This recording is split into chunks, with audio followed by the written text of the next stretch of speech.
Ya, Assalamualaikum warahmatullahi wabarakatuh. Di sini saya akan menyampaikan sedikit dari jawaban saya, yaitu dari pertanyaan 3 misi diciptakannya manusia, yaitu 1. Wama khalaqtal jinna wal insa illa liya'budun, dan aku tidak menciptakan jin dan manusia melainkan supaya mereka mengabdi kepadaku, yaitu tujuan manusia yaitu hanya untuk beribadah kepada Allah. Maka dari itu setiap kita melakukan sesuatu itu harus diniati untuk beribadah kepada Allah dan mencari ridhonya. Itulah tujuan diciptakannya manusia di dunia, untuk selalu beribadah kepada Allah. Terus kedua, ya ayuhan nasu inna khalaqnakum min dzakari wa unsa wa ja'alnakum syu'uban wa qabaila lita'arafu. Al-ayah syu'uban wa qabaila lita'arafu. Lita'arafu itu artinya untuk saling mengenal. Konsep saling mengenal yaitu karena manusia selalu berdampingan dengan manusia yang lain, maka dari itu harus mengenal satu sama lain untuk bisa saling membantu, saling mengingatkan, karena untuk bersosialisasi dengan baik maka kita butuh mengenal satu sama lain. Lalu ketiga, wa idz qala rabbuka lil malaikati inni ja'ilun fil ardi khalifah. Al-ayah untuk menjadikan manusia sebagai khalifah di bumi, karena jauh sebelum manusia diciptakan, bumi sudah pernah ada penghuninya, yaitu dari Jan al-Banul Jan, yaitu sejenis iblis. Tapi kemudian mereka memporak-porandakan bumi, akhirnya Allah membinasakan mereka. Akhirnya dengan diturunkannya Nabi Adam untuk sebagai khalifah, karena dirasa cocok untuk mengelola bumi, karena dibekali dengan akal, kemudian dianggap bijaksana. Jadi tujuan manusia itu untuk pengelolaan bumi. Maka dari itu jika kita melihat manusia-manusia yang merusak bumi, mungkin sudah menyeleweng dari tujuan penciptaannya manusia, itu menurut saya.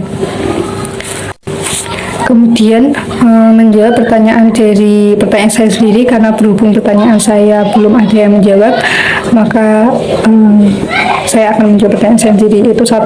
Apa peran pemahaman ma'rifatul insan dalam pengembangan diri dan hubungan antara manusia?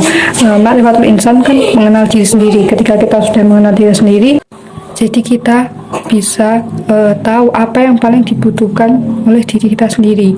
Lalu dengan hubungan antar manusia, yaitu ketika kita sadar apa potensi kita tuh seperti apa. Contoh, ketika kita adalah seorang yang kurang sabar dihadapi dengan orang yang gampang marah, lalu apa yang harus kita lakukan? Nah, dengan mengenali diri sendiri, maka kita akan menemukan solusi tersebut. Lalu kedua, bagaimana cara mendalami pemahaman tentang diri dan ma'rifatul insan melalui meditasi atau refleksi diri.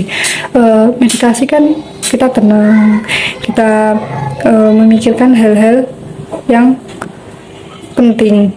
Nah, dalam refleksi kita memikirkan apa saja sih yang kita dapat fokus pada hal-hal yang memang kita butuhkan, hal-hal yang menjadi titik kurangnya kita. Jadi menurut saya meditasi atau refleksi pribadi itu sangat cocok untuk ma'rifatul insan, karena mungkin jika praktek sehari-hari cukup sulit menerapkan ma'rifatul insan ya. Kalau dilaksanakan refleksi mungkin akan membantu, karena menjadi sarana fokus untuk lebih mengenal diri sendiri. Kemudian apa penerapan praktis ma'rifatul insan dalam kehidupan sehari-hari?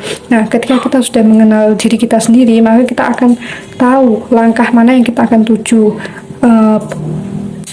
keputusan apa yang akan kita ambil. Jadi untuk penerapan praktis ma'rifatul insan, menurut saya ketika kita enjoy melakukan kegiatan, atau kita merasa senang karena kita melakukan kegiatan tersebut, itu karena dikarenakan